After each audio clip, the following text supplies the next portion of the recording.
Islamic എക്കണോമിക്സിൻ്റെ ചില micro management കണ്ട് ഞാനൊക്കെ പലപ്പോഴും അന്തം വിട്ടുപോയിട്ടുണ്ട്. പല രീതിയിലും അതൊന്നും ഇനിയും പഠിക്കപ്പെട്ടിട്ടില്ല. പല യൂണിവേഴ്സിറ്റികളും ഞാനതിന് പ്രബന്ധങ്ങളുണ്ടോ എന്ന് അന്വേഷിച്ചിട്ടുണ്ട്. അൽ-അസർ യൂണിവേഴ്സിറ്റി വരെ ഞാൻ പോയിട്ടുണ്ട്. ഇസ്ലാമിക് എക്കണോമിക്കുമായി ഇനിയും പല നല്ല കാര്യങ്ങൾ ഇനിയും പഠന വിഷയമാക്കിയിട്ടില്ല.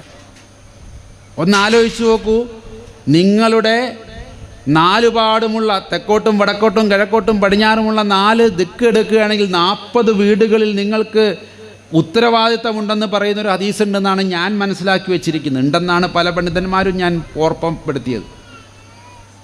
നമ്മളെയൊക്കെ ചില വിമർശകരായിട്ടുള്ളവർ പറഞ്ഞു അങ്ങനത്തെ ഒരു ഹദീസേ ഇല്ല, ഇല്ലെങ്കിൽ വേണ്ട. ഞാൻ പറഞ്ഞൊരു 4 വീട് നമ്മളൊന്ന് നോക്കിയിരുന്നെങ്കിൽ 40 വേണ്ട. 4 വീടുകൾ നമുക്ക് തെക്കും വടക്കും ചുറ്റും 4 വീട് നമ്മുടെ ഒരു മുസ്ലിമിന് ചുറ്റും 4 വീടുകളുടെ സുസ്ഥിതി അവൻ ഏറ്റെടുത്താൽ ഈ കേരളത്തിൽ റേഷൻ സംവിധാനം വിതരണം വേണ്ട. കേന്ദ്രത്തിൻ്റെയും വേണ്ട, കേരളത്തിൻ്റെയും വേണ്ട. അവനാരും പട്ടിണി കിടന്ന് മരിക്കൂല. അവരാരുടെയും മക്കൾ പഠിക്കാതിരിക്കൂല. എഡ്യൂക്കേഷന് വേണ്ടി നമുക്ക് കൊടുക്കാനായി സാധിക്കും. ഓരോ ഇസ്ലാമിൻ്റെയും അത് എത്രത്തോളം മൈക്രോ ലെവൽ മാനേജ്മെൻറ്റാണ് ഇക്കണോമിക്സിൻ്റെ. പക്ഷെ ഇങ്ങനെയൊന്നുള്ളൊരു പ്രൊജക്റ്റ് ഇന്ന് വരെ ഒരു യൂണിവേഴ്സിറ്റികളിലും ഒരു സ്ഥലത്തും പഠിക്കപ്പെട്ടിട്ടില്ല എന്നുള്ളതാണ് എന്നെപ്പോലുള്ള പുറമേ നിൽക്കുന്നവരിൽ നിന്നുള്ള വിഷമം. സക്കാത്ത് കൊടുക്കാൻ എളുപ്പമാണ്, പക്ഷെ ഈ ലെവലിലേക്ക് മാനേജ് ചെയ്യാനോ? മഹ്റൂമിനെ തിരിച്ചറിയുക എന്ന് പറഞ്ഞാൽ നമസ്കാരം കഴിഞ്ഞ് ഒരാളെ കാണുമ്പോൾ അവൻ്റെ ഉള്ളിൽ അല്ലാഹ് വജൂദായി അവൻ്റെ കണ്ണിലൂടെയും അവൻ്റെ നമസ്കാരം കൊണ്ട് ശുദ്ധമാക്കപ്പെട്ട ബോധത്തിലൂടെ ദൈവത്തിന് പ്രവർത്തിക്കാനും അവൻ്റെ കണ്ണിലൂടെ ആവശ്യമുള്ള മഹ്റൂമിനെ തിരിച്ചറിയുകയും ചെയ്യുന്ന വലിയൊരു സൈക്കോ സോഷ്യൽ ഡൈനാമിസം ഉണ്ട് ഇവിടെ. ഒരു സൈക്കോ സോഷ്യൽ ഡൈനാമിസം. അതൊന്നും ഇവിടെ ആരും ചർച്ച ചെയ്യുന്നുള്ളതാണ് ഞങ്ങളുടെയൊക്കെ എൻ്റെയൊക്കെ വിഷമം.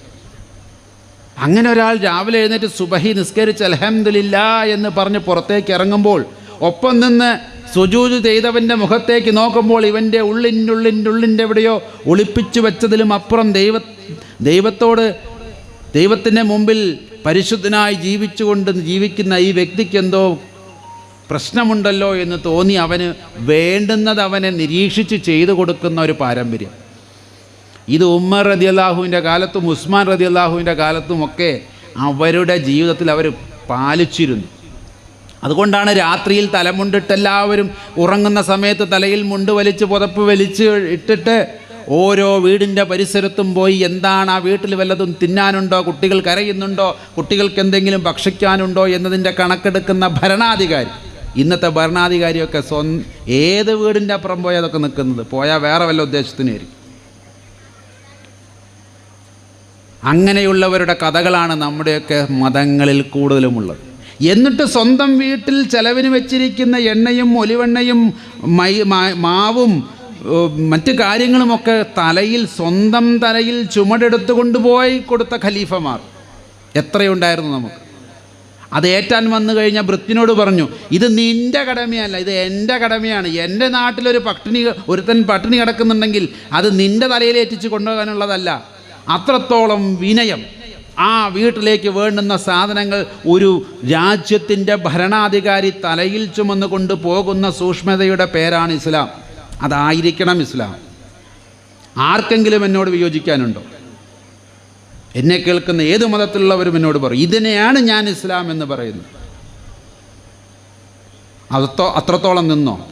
ഉമർ റളിയല്ലാഹുവിൻ്റെ കാലത്ത് ഉമർ പറഞ്ഞു എന്ന് പറയുന്നൊരു ഹദീസുണ്ട്. ടൈബ്രീസ് നദിയുടെ തീരത്ത് ഏതെങ്കിലും ഒരു കഴുത ഭക്ഷണം കിട്ടാതെ കരയുന്നുണ്ടെങ്കിൽ അതിൻ്റെ ഉത്തരവാദിത്തം ഞാൻ ഏറ്റെടുത്ത് രാജിവെക്കുന്നു എന്ന് പറയാൻ ധൈര്യമുള്ള എത്ര പഞ്ചായത്ത് മെമ്പർ, വാർഡ് മെമ്പർ മുതൽ അങ്ങ് പ്രധാനമന്ത്രി വരെയുള്ള എത്ര പേർക്കറിയാം? ഈ അർത്ഥത്തിലാണ് അവിടെയൊക്കെ മാതൃകാപരമായ പൊളിറ്റിക്സ്. അതായത് ഒരു കഴുത ഭക്ഷണം കിട്ടാതെ കരഞ്ഞാൽ മതി, ഞാൻ രാജിവെക്കുന്നു. ഇതിലുണ്ടോ പറയാൻ? അവനവൻ്റെ വാർഡിൽ കിടന്ന് മരിച്ചവരുടെ എണ്ണം അറിയാതെ പട്ടിണി കൊണ്ട് മരിച്ചവരുടെ എണ്ണം കൂടുന്ന കാലം. നമ്മുടെയൊക്കെ മൊത്തമായ ചില രീതികൾ കൊണ്ട് കേരളത്തിലൊക്കെ വളരെ കുറവാണെന്ന് കരുതിക്കോളി. പക്ഷേ ഇപ്പോഴും തമിഴ്നാട്ടിലും പല നോർത്ത് ഇന്ത്യൻ ഗ്രാമങ്ങളിലും ഇപ്പോഴും ഇതുണ്ട്. ഒരു നേരം തന്നെ എങ്ങനെ ഭക്ഷണം ഇപ്പോഴും കൊടുക്കുമെന്നറിയാത്ത ആളുകൾ ഇന്നും ഞാൻ കണ്ടിട്ടുണ്ട്. കേരളത്തിലില്ലാന്നുണ്ട്. ഇതൊന്നും ഇപ്പോൾ ഏതോ നൂറ്റാണ്ടിലെ കഥയില്ലെന്ന് പറഞ്ഞു. ഇന്ന് എൻ്റെ കൂടെ ആന്ധ്രയിലൊക്കെ വന്നു കഴിഞ്ഞാൽ രാവിലെ പോകുന്ന വണ്ടിയിൽ കയറണം.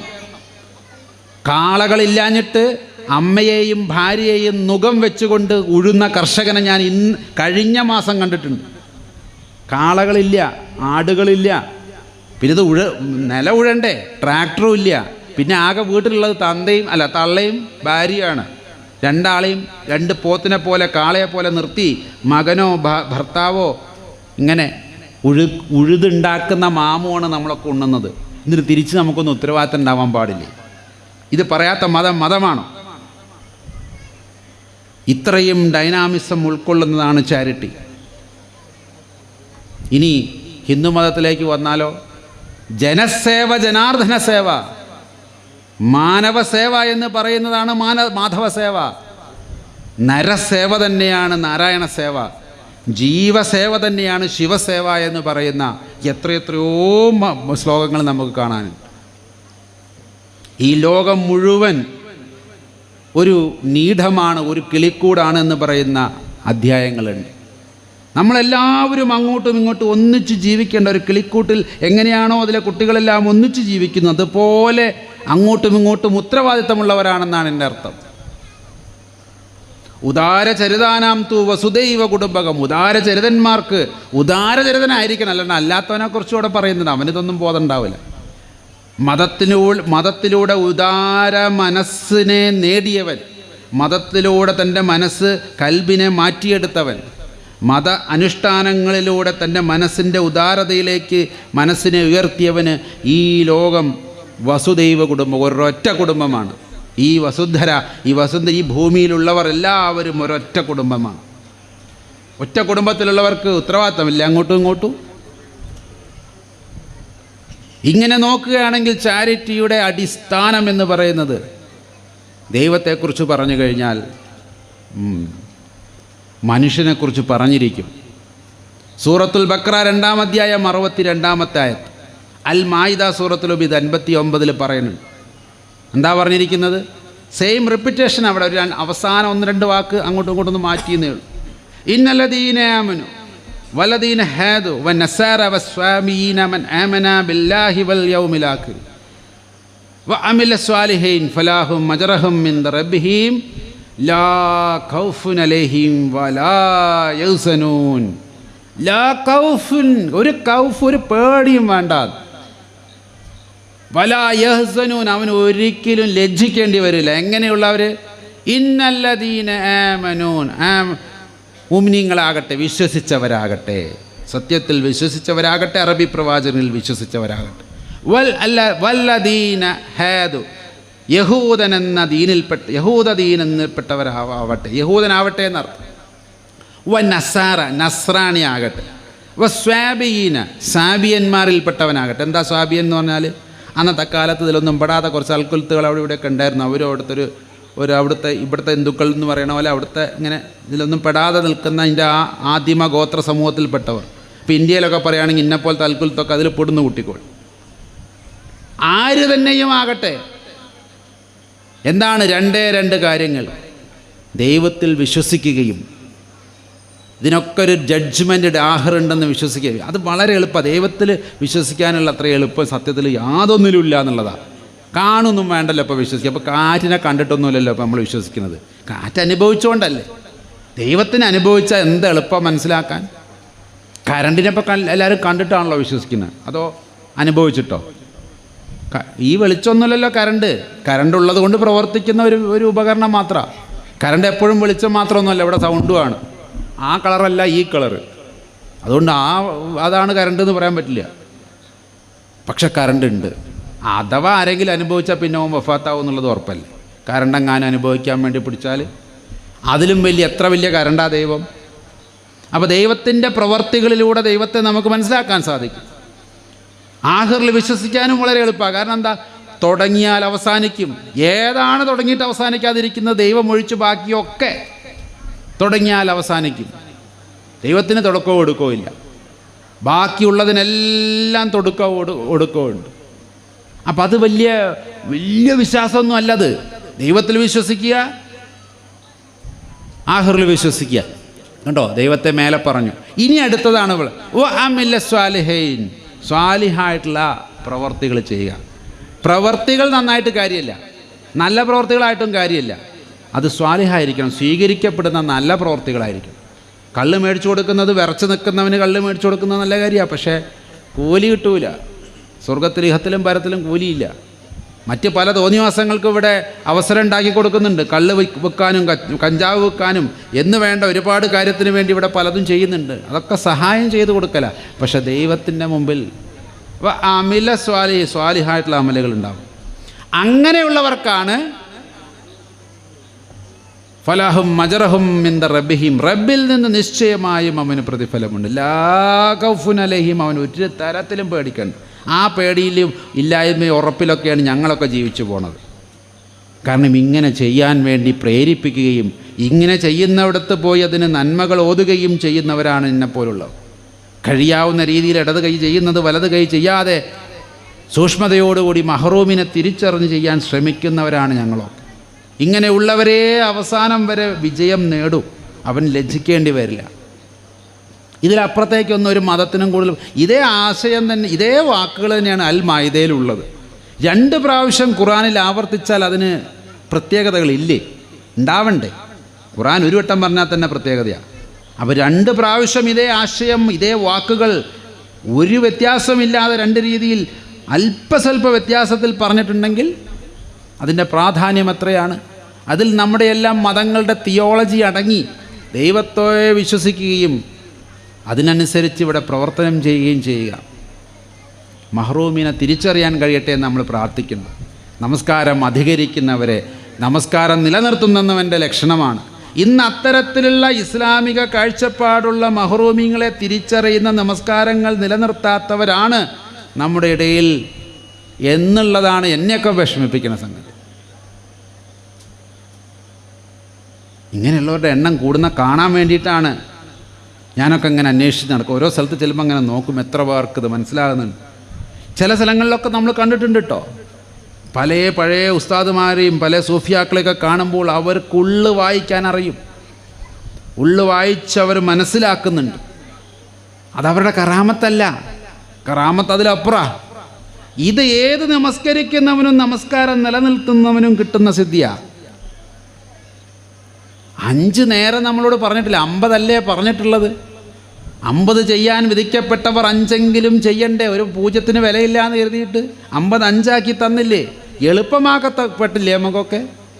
5 നേരം ദൈവത്തിനോട് തുല്യമായി, ദൈവത്തിനോട് അഭിമുഖം നിന്നുകൊണ്ട് അവനോട് സംസാരിച്ചവന് അവനിൽ നിന്ന് ഉത്ബോധനം കിട്ടൂലേ? കിട്ടണ്ടേ? കിട്ടൂല എന്ന് നമ്മൾ തന്നെ വിശ്വസിച്ച് കഴിഞ്ഞാൽ പിന്നെ എങ്ങനെയാണ് ഇതൊക്കെ മതം വളരുക? എങ്ങനെയാണ് നമ്മുടെയൊക്കെ പ്രബോധനങ്ങൾ പൂർണ്ണമാകുക? ഒരു ദിവസം ഷൊർണൂരിൽ ഇറങ്ങി അടുത്ത നിലമ്പൂർ വണ്ടി വരാൻ സമയമുള്ളത് കൊണ്ട് അപ്പുറത്തേക്ക് മാറി അവിടെ ചായ കുടിക്കാൻ വേണ്ടി ഞാനും എൻ്റെ കൂടെയുള്ളൊരു മോനും പോവുക. അപ്പോൾ അവിടെ ഇങ്ങനെ ഉസ്താദിനെ പോലെ ഒരു വെള്ള വസ്ത്രങ്ങളൊക്കെ ധരിച്ച് കന്തൂറയൊക്കെ ധരിച്ചൊരു 10-15 വയസ്സുള്ളൊരു മോൻ അവനവിടെ നിൽക്കുന്നുണ്ട്. കണ്ടു കഴിഞ്ഞാൽ നല്ല സുന്ദരനാണ്, നല്ല മുഖശ്രീയുള്ള കുട്ടിയാണ്. അവനെ കണ്ടു കഴിഞ്ഞാൽ നമുക്കൊരു വിധത്തിലുമുള്ള ദൈന്യതയുള്ള കുട്ടിയാണെന്ന് തോന്നൂല. പക്ഷെ എന്തുകൊണ്ടോ എനിക്ക് അപ്പോൾ ഒരു തോന്നൽ, പഠിച്ചോനെ എന്തോ ഒരു പന്തികേടുണ്ടല്ലേ കുട്ടിക്ക്, എന്തോ ഒരു പ്രശ്നം ഉണ്ടല്ലേ കുട്ടിക്ക്. ഞാൻ എൻ്റെ മോനോട് ചെന്ന് പറഞ്ഞു, ഓനോട് എന്താ അവൻ്റെ പ്രശ്നം ഒന്ന് ചോദിച്ചു നോക്ക്. അപ്പോൾ ഓൻ ചെന്ന് ചോദിച്ചു എന്താ പ്രശ്നം വെച്ചപ്പോൾ കുഴപ്പമൊന്നുമില്ല, അവൻ ഇങ്ങോട്ട് പോരിഞ്ഞ്. ഞാൻ പറഞ്ഞു അങ്ങനെയല്ല, എന്തോ നീ അവൻ ഭക്ഷണം കഴിച്ചോന്ന് ചോദിക്കുക, ചായ കുടിച്ചോന്ന് ചോദിക്കുക. വീണ്ടും ഇവൻ ചെന്ന് ചോദിച്ചു, മോൻ ഭക്ഷണം കഴിച്ചോ, ഞങ്ങളെ ഗുരുജി ചോദിക്കുന്നുണ്ട്. അപ്പോൾ അവൻ പറഞ്ഞു, എനിക്ക് ഗുരുവിനെ കണ്ട് പരിചയമുണ്ട്, വീഡിയോയിലൊക്കെ കണ്ടിട്ടുണ്ട്. സത്യം പറയും, നീ ചായയും ഭക്ഷണമൊക്കെ കുടിച്ചോ? പറഞ്ഞു ചായയും ഭക്ഷണമൊന്നും കുടിച്ചിട്ടില്ല. എന്താ? വന്ന സമയത്തിൻ്റെ പോക്കറ്റ് എന്തോ കീറിയപ്പോൾ ഇട്ട പൈസ പോയതിന് കൊണ്ട് ഉച്ച മുതൽ കാത്തു നിൽക്കുക. ഇനി അവൻ്റെ സുഹൃത്തുക്കൾ വൈകുന്നേരത്തെ ട്രെയിനിൽ വന്നിട്ട് വേണം അവന് ഓതുന്നിടത്തേക്ക് തിരിച്ചു പോകാൻ. ഇവൻ്റെ കയ്യിൽ സ്മാർട്ട് ഫോണോ മറ്റു കാര്യങ്ങളൊന്നും ഇല്ല, ഗൂഗിൾ പേ ഇട്ട് കൊടുക്കാൻ ആർക്കും കഴിയില്ല. കുട്ടികൾക്കൊക്കെ സ്മാർട്ടായതുകൊണ്ട് ഇടാ എൻ്റെ പൈസ പോയി അടുത്ത 1000 റുപ്യ അയക്കുമെന്ന് പറയാനുള്ള സൗകര്യമുള്ള വീട്ടിലെ കുട്ടിയല്ല. ഞാൻ പറഞ്ഞു, ഓൻ എന്താ ഭക്ഷണം ആദ്യം മേടിച്ചു കൊടുക്ക്, മക്കളെ കൊണ്ട്, എൻ്റെ മകനെ കൊണ്ടും. മകൻ എന്ന് പറഞ്ഞാൽ മുരീദാണ് കേട്ടോ, എൻ്റെ സ്വന്തം മകനല്ല, എൻ്റെ ശിഷ്യനായിട്ടുള്ള മകൻ. ശിഷ്യനെ കൊണ്ട് ഞാനത് അവന് ഭക്ഷണം മേടിച്ചു കൊടുത്തു. അവൻ വേണ്ടാന്നൊക്കെ പറഞ്ഞു. എന്നാലും ആ കണ്ണിൽ ശരിക്കും വിശപ്പ് നമുക്ക് മനസ്സിലാകുമായിരുന്നു. പോകാൻ നേരത്തെ അവൻ പറഞ്ഞു, അവൻ വരിക വന്നോട്ടെ, അല്ലെങ്കിൽ വരാതിരുന്നോട്ടെ, ഏതായാലും നീ ഇത് ചെന്നിട്ട് വീട്ടിൽ നിന്ന് പിന്നീട് അയച്ചെന്നാൽ മതി എന്ന് പറഞ്ഞു. എന്നിട്ട് ഫോൺ നമ്പർ ഒന്നും കൊടുക്കാതെ ഞങ്ങൾ മുങ്ങുകയും ചെയ്ത്.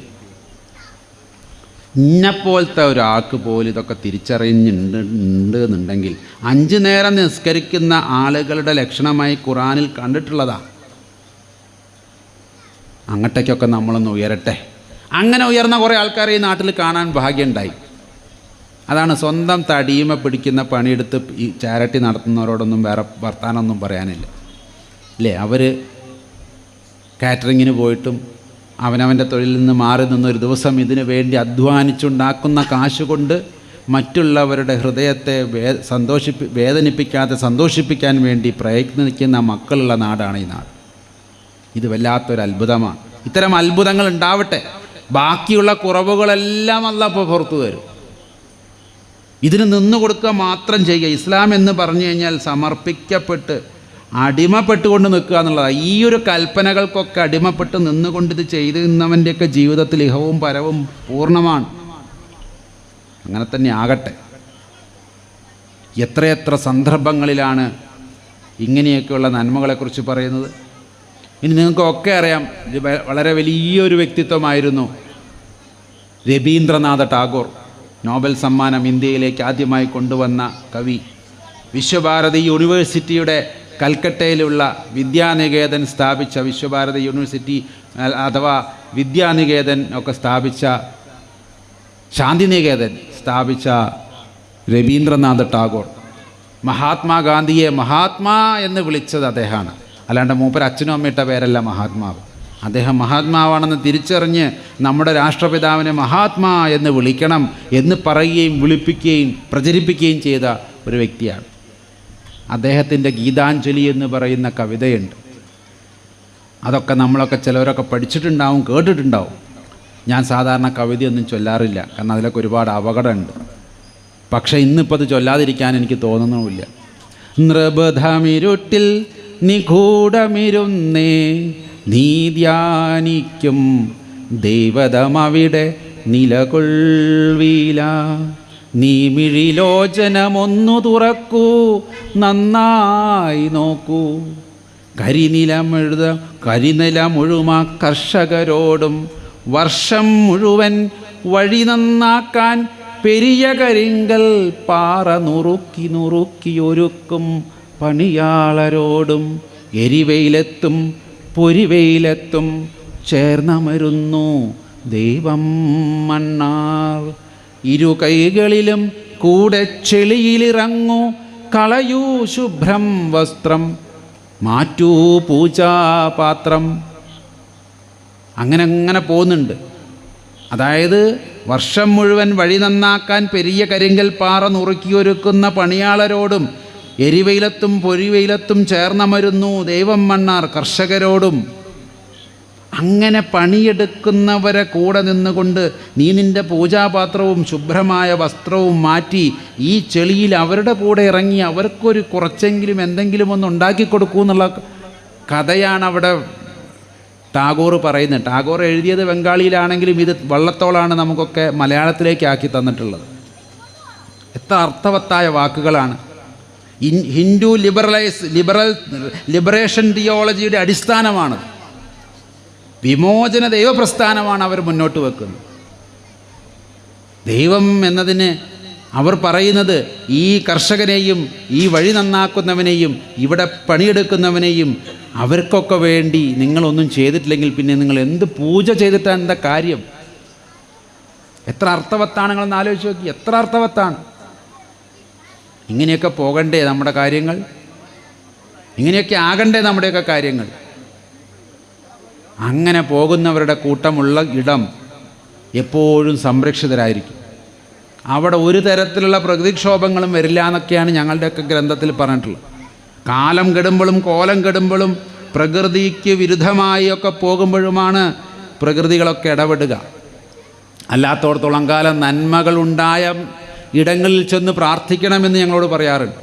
അപ്പോഴേ ആ പ്രാർത്ഥന ഫലിക്കുള്ളൂ. ഇല്ലെങ്കിൽ എന്താണെന്നറിയോ, എവിടെയെങ്കിലുമൊക്കെ പോയി പ്രാർത്ഥിച്ചാൽ പ്രാർത്ഥന അങ്ങോട്ട് വിഫലമാവും എന്നുള്ളതിൻ്റെ സ്വാമി ഒന്ന് പ്രാർത്ഥിച്ചിട്ടൊന്നും നടന്നില്ല എന്നും പറയും. നന്മയുള്ള ഇടത്താണത് വിതയ്ക്കേണ്ടത്. പ്രാർത്ഥനകൾക്ക് ശക്തി ലഭിക്കണമെങ്കിൽ ഇത് വേണം. അപ്പോൾ അവർക്കും കുറേ ബുദ്ധിമുട്ടുകളും അവർക്കും കുറേ കുറവുകളും കണ്ടേക്കാം. പക്ഷെ അതൊന്നും ഒരു ദൈവവും എന്ത് ചെയ്യില്ല, കണക്കിലിടുമെന്ന് നിങ്ങൾ വിചാരിക്കരുത്. അതുകൊണ്ട് ചെയ്യുന്ന പ്രവൃത്തി ഈശ്വരാർപ്പണമായി ചെയ്യുക. കർമ്മയോഗം എന്ന് പറഞ്ഞൊരു സിദ്ധാന്തം ഗീതയിലുണ്ട്. ഈശ്വരാർപ്പണമായി തൻ്റെ ജീവിതത്തിലെ എല്ലാ കാര്യങ്ങളും ഈശ്വരാർപ്പണമായി ചെയ്യുക. ഇവിടെയാണ് ആദാമിൻ്റെ മകൻ അബു എന്ന് പറയുന്ന ഒരു കവിതയുണ്ട് ഇംഗ്ലീഷിൽ. നമുക്ക് ആദാമിൻ്റെ മകൻ അബു എന്ന് പറയുന്ന സലീം കുമാർ അഭിനയിച്ച മലയാളത്തിലൊരു ചലച്ചിത്രം ഓർമ്മ വരുന്നവരുണ്ടാവും.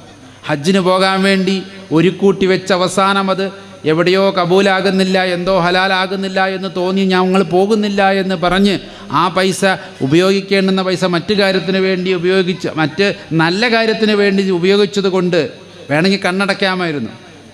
അങ്ങനെ പോകാതിരുന്ന് ഹജ്ജിന് പോകാതെ ആ സമയത്ത് ഇങ്ങനെ ആ വാങ്ങ് കൊടുക്കുന്ന സമയത്ത് നെഞ്ചുഴിഞ്ഞ് കിടക്കുന്ന ഒരു സിനിമ ഉണ്ട്. സലീം കുമാർ അഭിനയിച്ച ഒരു സിനിമ, കുറേ മുമ്പത്തെ സിനിമയാണ്. അതൊരു നല്ല കഥയാണ്. അതോടൊപ്പം തന്നെ മറ്റൊരു കഥയുണ്ട് ഇംഗ്ലീഷിൽ, വളരെ പ്രശസ്തമായൊരു കഥ. ഒരു ഗ്രാമത്തിൽ അബൂ ബിൻ ആദം, ആദാമിൻ്റെ മകൻ അബു എന്നൊരാളുണ്ടായിരുന്നു. അദ്ദേഹം പക്ഷേ ഒരു കാര്യമുണ്ട്, പള്ളിയിലൊന്നും അങ്ങനെ പോണ കൂട്ടത്തിലല്ല. എന്നാൽ ദൈവവിശ്വാസിയാണ്. എന്നാൽ പള്ളിയിൽ തന്നെ എപ്പോഴും പോകണമെന്നൊന്നും അദ്ദേഹത്തിന് കഴിയാറില്ല. ലോഡിങ്ങുകാരനാണ്, അല്ലെങ്കിൽ തൊഴിലാളിയാണ്. ആ നാട്ടിലെ ഭാരം വഹിച്ച് വരുന്ന കാളകൾക്ക് ഉന്തി കൊടുക്കും, വൈക്കോല് കൊടുക്കും, വെള്ളം കൊടുക്കും. അവിടെ ഒരു വിധത്തിലുള്ള എല്ലാ ചാരിറ്റി പ്രവർത്തനങ്ങളും നടത്തുന്നത് കൊണ്ട് അദ്ദേഹത്തിന് പലപ്പോഴും വേണ്ടത്ര രീതിയിലൊക്കെ ചിലപ്പോൾ ഇങ്ങനെ അങ്ങോട്ട് ഓടിച്ചെല്ലാനൊന്നും പറ്റാറില്ല. അയാൾക്കതിൽ വിഷമവും ഇല്ല. അങ്ങനെ ഒരു ദിവസം അയാൾ രാത്രി ഒരു 10-12 മണിയായപ്പോൾ, നല്ല നിലാവുള്ളൊരു ദിവസം രാത്രി ഒന്ന് മൂത്രമൊഴിക്കാനോ മറ്റോ പുറത്തേക്കൊന്ന് ഇറങ്ങുക. അന്നൊന്നും ഉള്ളിൽ ബാത്ത് അറ്റാച്ച്ഡ് റൂമുകളുണ്ടാവില്ലല്ലോ. അദ്ദേഹം തൻ്റെ മരത്തിൻ്റെ ചുവട്ടിൽ ഒരു മലക്കിരുന്ന് എന്തോ എഴുതുന്നത് കണ്ടു. അപ്പോൾ ഇയാൾക്ക് വലിയ അത്ഭുതമായി. ഇങ്ങനെയൊക്കെ സാധനങ്ങളുണ്ടോ, ഞാൻ ആദ്യമായിട്ട് കാണുകയാണല്ലോ. അയാൾ ആ പറയുന്ന മലക്കിനെ ഉപദ്രവിക്കാതെ അല്ലെങ്കിൽ സംസാരിക്കാൻ നിൽക്കാതെ മറ്റൊരു ഭാഗത്ത് പോയി സാധിക്കേണ്ടതൊക്കെ സാധിച്ച് തിരിച്ചു വന്നപ്പോഴും മലക്ക് ഭയങ്കര എഴുത്തിലാണ്. അദ്ദേഹത്തിനൊരു ആകാംക്ഷ, ഒന്ന് ചോദിച്ചാലോ, എന്താണ് മലക്കേ നീ എഴുതുന്നതെന്ന് ചോദിച്ചപ്പോൾ, മകനെ, ഞാൻ ദൈവത്തെ സ്നേഹിക്കുന്നവരുടെ ലിസ്റ്റ് ഉണ്ടാക്കുക, ഈ ഗ്രാമത്തിൽ ആരൊക്കെയാണ് ദൈവത്തെ സ്നേഹിക്കുന്നവർ എന്നുള്ളവരുടെ കിതാബ് എഴുതിക്കൊണ്ടിരിക്കുകയാണെന്ന്. അപ്പോൾ ഒരു കൗതുകത്തിന് അയാൾ ചോദിച്ചു, എൻ്റെ പേരതിലുണ്ടോ എന്ന്. മലക്കങ്ങോട്ട് ചിരിച്ചു. എങ്ങനെയാണോ എൻ്റെയൊക്കെ പേരിതിൽ വരിക? കാരണം നീ ഇന്ന് വരെ ദൈവത്തെ സ്നേഹിച്ചു നോക്കിയിട്ടുണ്ടോ? ദൈവത്തെക്കുറിച്ച് നിനക്ക് എന്തെങ്കിലും അറിയോ? നീ പള്ളിയിൽ പോലുണ്ടോ? എന്തെങ്കിലും ആചാരാനുഷ്ഠാനങ്ങൾ നിനക്കുണ്ടോ? പിന്നെ ദൈവത്തിനെ എങ്ങനെ നീ സ്നേഹിച്ചു എന്ന് പറയാൻ നിൻ്റെ കയ്യിൽ എന്താ തെളിവുള്ളൂ ചോദിച്ചു. അപ്പോൾ അയാളും കയറി, ശരിയാണ്, മര്യാദക്കൊരു ജുമായ്ക്ക് പോയിട്ട് എത്രയോ കാലമായി, മര്യാദക്കൊരു പള്ളി കണ്ടിട്ട് എത്ര കാലമായി, എന്നാൽ പിന്നെ എന്തെങ്കിലും ആട്ടെ എന്ന് കരുതി, പേരില്ലല്ലോ, പിന്നെ ഇനിയിപ്പോൾ വർത്തമാനം വേണ്ട കാര്യമില്ലല്ലോ. അയാൾ നേരെ അയാളെ വീട്ടിൽ കയറി കിടന്നുറങ്ങി. അങ്ങനെ ഒരു 5-6 മാസം കഴിഞ്ഞു. ഇടയ്ക്കിടയ്ക്ക് ഇയാൾക്ക് ഇങ്ങനെ പുറത്തിറങ്ങിയൊക്കെ മൂത്രമൊഴിച്ചൊക്കെ തിരിച്ചു വരും. 6 മാസം കഴിഞ്ഞപ്പോൾ മറ്റൊരു പൗർണമി ദിവസം മറ്റൊരു ഉടുപ്പിട്ട മലക്ക് മറ്റൊരു സ്ഥലത്തിരുന്നു കൊണ്ട് മറ്റൊരു പുസ്തകം എഴുതിക്കൊണ്ടിരിക്കുന്നു. അയാളൊന്നും മിണ്ടിയില്ല. നേരെ പോയി സാധിച്ചു വന്നു. വീട്ടിൽ കയറി വാതിലടയ്ക്കാൻ നിന്നപ്പോൾ മലക്ക് തിരിച്ചു വിളിച്ചു. അല്ല, നിനക്ക് എന്നോടൊന്നും സംസാരിക്കാനില്ലേ? അല്ല, നിങ്ങളുടെ ഡിപ്പാർട്ട്മെൻറ്റുമായിട്ട് ഞാൻ വലിയ ഡിപ്പാർട്ട്മെൻറ്റ് ബന്ധമൊന്നുമില്ല. ഇപ്പോൾ ദൈവത്തെ സ്നേഹിക്കുന്നവരൊക്കെ പേരെഴുതുന്നിടത്ത് നമുക്കിപ്പോൾ എന്താ? എടാ പൊട്ടായത് ആ കിതാബല്ല, പിന്നെ ഏത് കിതാബാണെന്ന് വെച്ചു. അത് എഴുതിയ വേറെ മലക്കല്ല, അത് വേറെ ഡിപ്പാർട്ട്മെൻറ്റ്. ഇത് എൻ്റെ ഡിപ്പാർട്ട്മെൻറ്റ്. എന്താ നിൻ്റെ ഡിപ്പാർട്ട്മെൻറ്റ്? ഞാൻ എഴുതുന്നത് ദൈവം സ്നേഹിക്കുന്നവരുടെ പേരുകളാണ്. അപ്പോഴും അയക്കുമനുസരിച്ച് അങ്ങോട്ട് ദൈവത്തെ സ്നേഹിക്കാൻ ഞാൻ ദൈവം ഇങ്ങോട്ട് തിരിച്ച് സ്നേഹിക്കും. അപ്പോൾ പറഞ്ഞാൽ എന്നാൽ ശരി, സലാം, ഞാൻ പോയി കിടക്കട്ടെ. അല്ല, നിൻ്റെ പേര് ഇതിലുണ്ടോ എന്ന് അറിയണ്ടേന്ന് വെച്ചു. ആദ്യത്തെ മാലാവിനോട് അങ്ങോട്ട് കയറി ചോദിച്ചു. ഇപ്പോൾ മാലാക ഇങ്ങോട്ട് ചോദിക്കുക, നിൻ്റെ പേര് ഇതിലുണ്ടോ നോക്കണോ ചോദിച്ചു. ഉണ്ടാവില്ല എന്ന് ഉറപ്പാണ്. അതല്ലടോ, വന്ന് നോക്ക്, നിൻ്റെ പേരാണ് ആദ്യത്തെ പേരായി എഴുതിയിരിക്കുന്നത്. ABU ബെൻ ആഡം, അബു എന്ന് എഴുതി. അപ്പം ഇങ്ങനെ നോക്കിയിട്ട് അബു ചോദിച്ചു, എൻ്റെ പേര് A കൊണ്ട് തുടങ്ങുന്നതുകൊണ്ടും അടുത്ത ലെറ്റർ B ആയതുകൊണ്ടും അല്ല എൻ്റെ പേര് ഫസ്റ്റ് വന്നത് ചോദിച്ചു. അങ്ങനെ ഉണ്ടല്ലോ, ആൽഫബറ്റ് ഓർഡർ എഴുതുമ്പോൾ A B കഴിഞ്ഞിട്ടാണല്ലോ എല്ലാം വരിക. അപ്പോൾ മാലക പറയുന്നുണ്ട്, ഈ കിതാബിൽ ആൽഫബറ്റ് ഓർഡറിൽ വെച്ചിട്ടല്ല, അത് ഗുണത്തെ വെച്ച്. കാരണം നീ ദൈവത്തെ സ്നേഹിച്ചില്ലെങ്കിലും നിൻ്റെ പ്രവർത്തികൾ കൊണ്ട് ദൈവം നിന്നെ സ്നേഹിക്കുന്നുണ്ട് എന്ന് പറയുന്ന മഹത്തായൊരു സൂഫി കഥയുടെ പദ്യാവിഷ്കാരമാണ് അബൂബനാടം എന്ന് പറയുന്ന ഒരു ഇംഗ്ലീഷ് കവിത. ഇതിൽ പറയുന്നൊരു ഏതെങ്കിലും ഒരു ലിസ്റ്റിൽ പെടണേ മക്കളെ. ഒന്നില്ലെങ്കിൽ അങ്ങോട്ട് പിടിക്കുന്ന കുരങ്ങൻ്റെ കുട്ടിയെപ്പോലെ അമ്മയെ അള്ളിപ്പിടിക്കുന്ന, ദൈവത്തെ പിടിച്ചുകൊണ്ട് ജീവിക്കുന്ന ആളുകൾ, അത് നല്ലതരം ഭക്തിയാണ്. മർക്കട ഭക്തി എന്ന് പറയും. അങ്ങോട്ട് ദൈവമേ അല്ലാ എന്നൊക്കെ പറഞ്ഞ്, ഈശ്വര എന്നൊക്കെ പറഞ്ഞാൽ അങ്ങോട്ട് എപ്പോഴും ആ സ്മരണ നിലനിർത്തിക്കൊണ്ടു പോവുക, അതൊരു നല്ല കിതാബിൽ ഇടം പിടിക്കാനുള്ള വഴിയാണ്. മറ്റേതൊന്ന് പൂച്ചേൻ്റെ കുട്ടികളെ പോലെ ദൈവം ഇങ്ങോട്ട് പിടിക്കും. പൂച്ചേൻ്റെ കുട്ടികൾ ഒരിക്കലും പൂച്ചേൻ്റെ പള്ളേമ കയറിയൊന്നും ജീവിക്കൂല. കുരങ്ങൻ്റെ കുട്ടി പള്ളേമ പിടിച്ച് പോകുന്ന പോലെ, അള്ളിപ്പിടിച്ച് പോകുന്നത് പോലെ. ഇവിടെ കുട്ടീനെ നോക്കേണ്ട ഉത്തരവാദിത്തം പൂച്ചയ്ക്കാണെന്ന് പറയുന്ന പോലെ മാർജാരഭക്തിയുള്ള ആൾക്കാർ ചിലവരുണ്ട്. അവർ പ്രവർത്തികൾക്കായിരിക്കും കൂടുതൽ പ്രാധാന്യം കൊടുക്കുന്നത്. പക്ഷേ എല്ലാ മതങ്ങളുടെയും സൂക്ഷ്മമായ ഇണകൾ പരിശോധിച്ച് നോക്കിയാൽ ഇതിൻ്റെ ഒരു ബാലൻസാണ് നമുക്ക് വേണ്ടത്. രണ്ടും നമുക്ക് വേണ്ടതുണ്ട്. ഈശ്വരനെ പൂർണ്ണമായും പൂർണ്ണ ഹൃദയത്തോടു കൂടിയും അല്ലെങ്കിൽ ഈശ്വരനുമായുള്ള ബന്ധം പൂർണ്ണമാക്കി ചെയ്യുന്ന സദക്കകൾക്ക്, അല്ലെങ്കിൽ അതിൻ്റെ സൽപ്രവർത്തികൾക്ക്, സ്വാലിഹായിട്ടുള്ള അമലുകൾക്ക്, അതിനാണ് പ്രവർത്തനം, അതിനാണ് കൃത്യമായി. മറ്റേതിപ്പോൾ കവിതയിലൊക്കെ അങ്ങനെയൊക്കെ പറഞ്ഞു കഴിഞ്ഞാലും മതത്തിൻ്റെ കാര്യം പറയുമ്പോൾ ഇത് രണ്ടും പൂർണ്ണമാകപ്പെടുമ്പോഴാണ്, ദൈവത്തിൽ വിശ്വസിക്കുന്നതിൻ്റെ തെളിവായിക്കൊണ്ട് അവനവൻ്റെ ഉത്തരവാദിത്തം മനുഷ്യനോട് പൂർണ്ണമാക്കുമ്പോഴാണ് നമ്മളൊക്കെ നാളെ ഇഹവും പരവും വിജയികളായിട്ട് മാറുന്നത്. ഈ കഥകളൊക്കെ നമ്മളെ മനസ്സിലാക്കിച്ചു തരുന്ന അതാണ്. അതിനൊക്കെ വേണ്ടി ദൈവം നമ്മളെ സഹായിക്കട്ടെ എന്നല്ലേ നമുക്ക് പ്രാർത്ഥിക്കാനുള്ളത്. അങ്ങനെ വാച്ചിൽ നോക്കണം. എന്താ വെച്ചാൽ രാജറാണി വിട്ടുപോയാൽ വലിയ ബുദ്ധിമുട്ടാകും. അതുകൊണ്ട് ഏകദേശം 9 മണിയൊക്കെ ആയി. നിങ്ങളുടെ എല്ലാവരുടെയും പ്രാർത്ഥന എനിക്കും എൻ്റെ സമൂഹത്തിനും അവിടെ ഉണ്ടാവണം.